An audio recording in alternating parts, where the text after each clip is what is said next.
Paano kung sabihin ko sa'yo na maaaring magbago ang buong buhay mo sa isang iglap, isang numero, isang tiket lang? Pagkatapos ng Marso 29, may isang pambihirang bagay na magaganap, isang hindi nakikitang pagbabago sa mga bituin, tahimik na pumipili ng 4 na zodiac signs para sa hindi masukat na kayamanan. Isipin mo ito, hawak mo ang isang lottery ticket, kabado ang dibdib, at isa-isa, tumutugma ang bawat numero. Hindi lang ito swerte, ito ay kapalarang isinulat sa mga bituin. May plano ang universo, at kung kabilang ang sign mo sa listahang ito, baka ikaw na ang susunod. Interesado ka bang malaman kung ikaw ang pinili ng mga bituin? Tara't alamin natin. Sa paglipas ng panahon, patuloy ang paghahanap ng mga tao sa kalangitan para sa mga kasagutan. Nangangarap na ibunyag ng mga bituin ang hinaharap. Naniniwala ang mga astrologer, mystic, at sinaunang manghuhula sa iisang bagay. Kapag nagbago ang kalawakan, kasabay ding nagbabago ang kapalaran. At ngayon, habang lumalagpas tayo sa Marso 29, isang bihirang enerhiya ang nabubuo, isang pag-align na maaring magdala ng biglaang kayamanan sa iilang mapapalad. Pero hindi ito basta-bastang pagbabago. Ito ay isang sandali ng kosmikong pagbubukas, kung saan nagsasanib ang suwerte, tiyempo, at kapalaran. 4 lamang na zodiac signs ang napili para sa kakaibang bugso ng kasaganaan. Hindi dahil sa maraming taon ng pagsusumikap, kundi dahil sa mahiwagang kamay ng universo, tuwirang itinuturo patungo sa mga premyong magbabago ng buhay. Ang mga zodiac signs na ito ay papasok sa isang sandaling hindi nila inaasahan, at maaaring baguhin nito ang buong takbo ng kanilang buhay. Ang kapangyarihan ng zodiac sa swerteng panalo sa lottery. Naisip mo na ba kung bakit may mga taong tila inaakit ng swerte ng mas madali kaysa sa iba? Bakit sa milyon-milyong tao, isa lang ang nananalo ng jackpot? At minsan, ito pa ang taong hindi inaasahan ng panalo. Marami ang naniniwalang tsamba lang ito. Pero para sa mga nakakaintindi ng astrolohiya, may mas malalim na dahilan. Bawat zodiac sign ay may kanya-kanyang enerhiya. Pinamumunuan ng mga planeta na may impluensya sa ating personalidad at kapalaran. Ang mga puwersang kosmiko na ito ang humuhubog sa ating karanasan sa buhay. At sa mga pambihirang sandali, nagbubukas sila ng mga pintuang hindi inaasahan. Kapag nangyari ang mga makapangyarihang alignment, lumalakas ang enerhiya sa ilang particular na signs, kaya't nagiging magnet sila ng mga oportunidad. At kung minsan, nang bigla ang kayamanan. Sa kasaysayan, sinusubaybayan ng mga astrologer ang paggalaw ng mga planeta at kung paano ito konektado sa malalaking pagbabago sa pananalapi. Maaaring ang isang tao ay ipinanganak sa ilalim ng sign na umuunlad tuwing panahon ng paglago, habang ang iba naman ay nagniningning kapag nangingibabaw ang hiwaga at mahika. At pagdating sa swerte at kayamanan, ang tiempo ang pinakamahalaga. Ngayong pumasok na tayo sa yugto pagkatapos ng Marso 29, isang bihirang pattern sa kalawakan ang nabubuo. Si Jupiter, ang planeta ng kasaganaan, ay umaayon sa mga enerhiyang pabor sa panganib, gantimpala, at mabilisang tagumpay. Para sa 4 na tiyak na zodiac signs, ang alignment na ito ay lumilikha ng perpektong kondisyon para sa swerteng panalo sa lottery. Parang tahimik kang tinutulak ng universo patungo sa isang kapalarang hindi mo kailanman inakala. Hindi ito pamahiin. Isa itong malalim na koneksyon sa pagitan ng mga bituin sa langit at ng buhay natin dito sa lupa. At kung isa ka sa 4 na napili, maaaring ang mga bituin na mismo ang mag-abot sa iyo ng panalong tiket mo. Taurus. Ang matatag na kamay na tatama sa ginto ang Taurus, ang tanda ng lakas, katatagan, at tahimik na determinasyon. Ang mga ipinanganak sa ilalim ng Taurus ay hindi yung tipo ng tao na naghahabol ng swerte. Naniniwala sila sa sipag, tiyaga, at sa unti-unting pagbuo ng kanilang tagumpay. Pero minsan, kahit ang pinaka-grounded na kaluluwa ay ginugulat ng universo.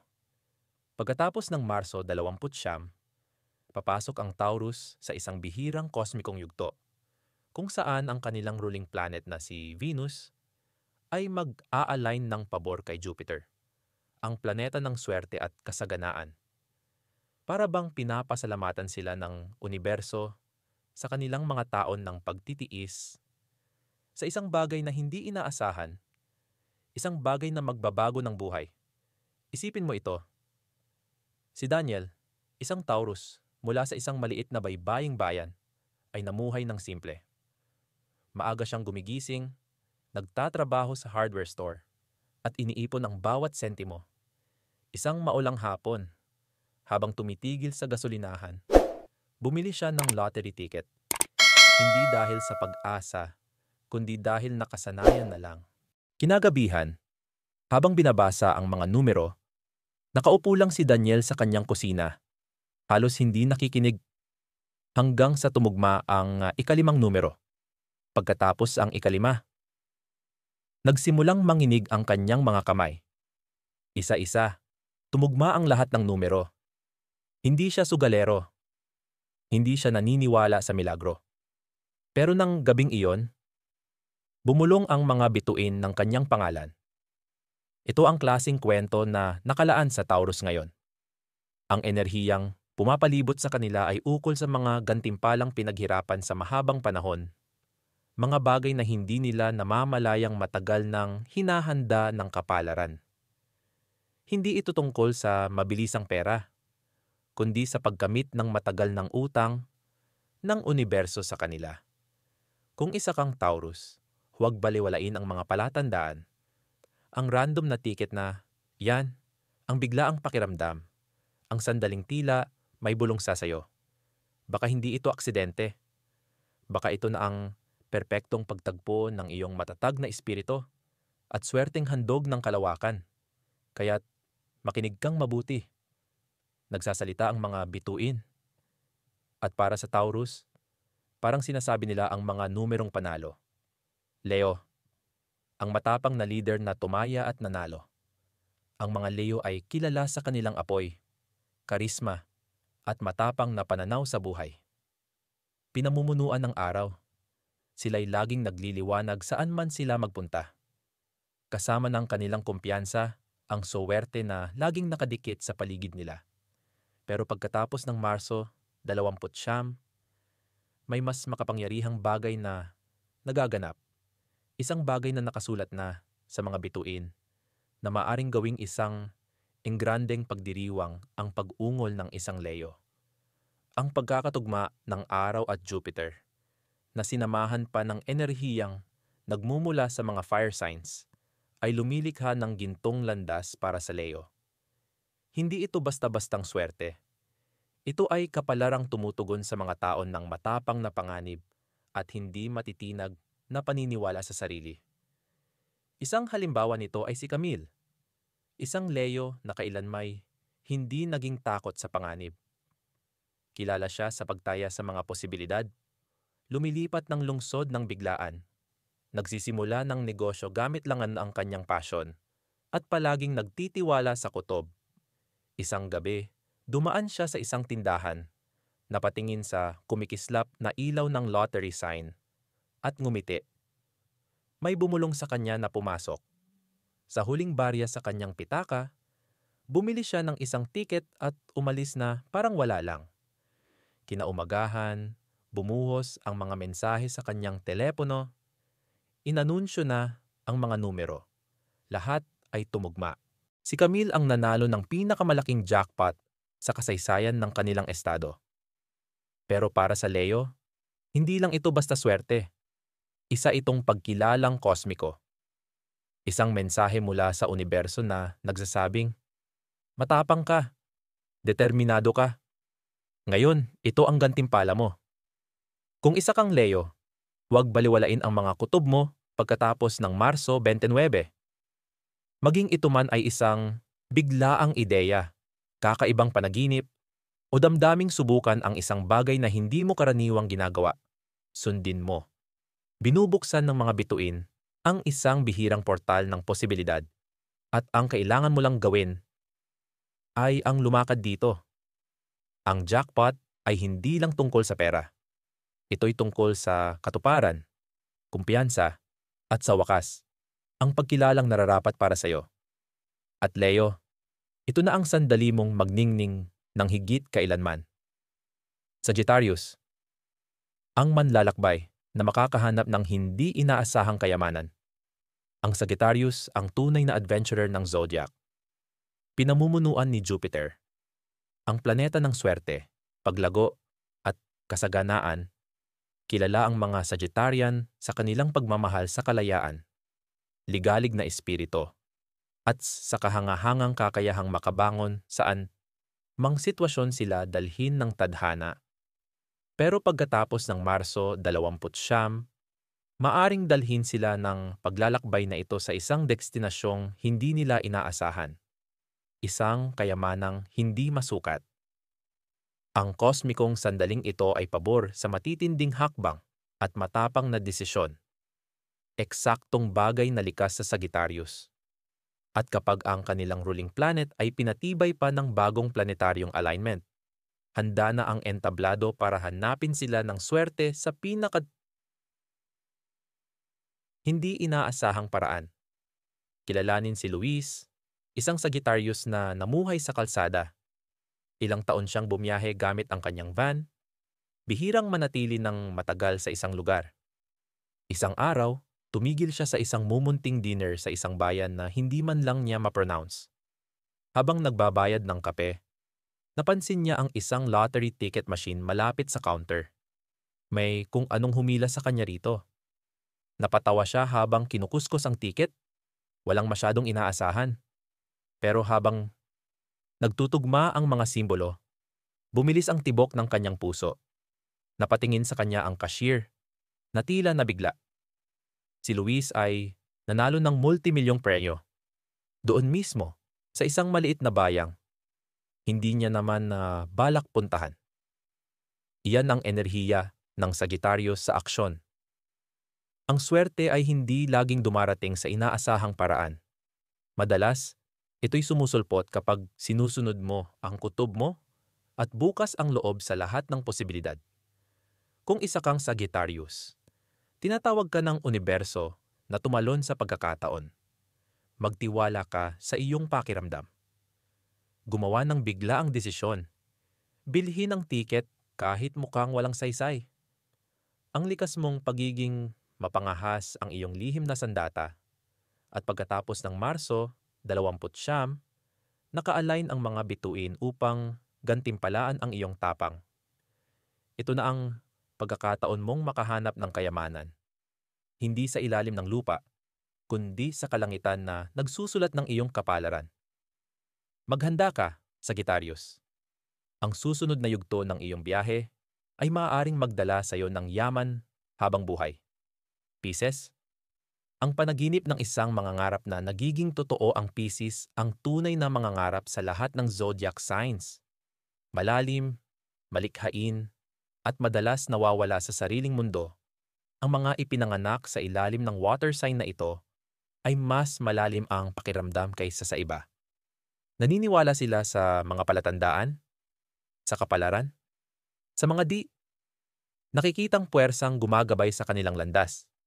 At ngayon, pagkatapos ng Marso 29, tumutugon na ang universo sa kanilang tahimik na pananampalataya.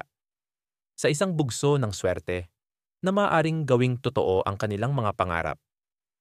Pinamumunuan ni Neptune, ang Pisces ay may dalang enerhiya ng imahinasyon at espiritual na koneksyon. Kapag si Neptune ay umaayon kay Jupiter at sa iba pang mga kosmikong puwersa, nalilikha ang isang makapangyarihang agos. Isang agos na maaring humila ng kayamanan mula sa wala at ilagay ito sa kamay ng mga taong tunay na naniniwala.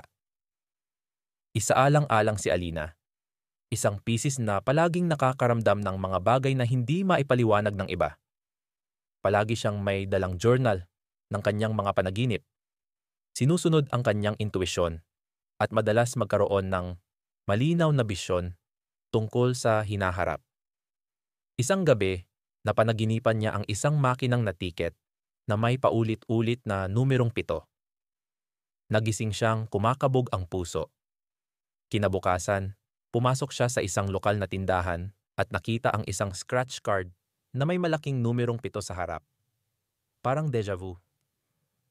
Binili niya ito, halos hindi makahinga habang kinukuskos ang ibabaw, at doon niya nadiskubre ang panalong magbabago ng kanyang buhay. Tinawag ito ng iba na tsamba, pero alam ni Alina ang totoo.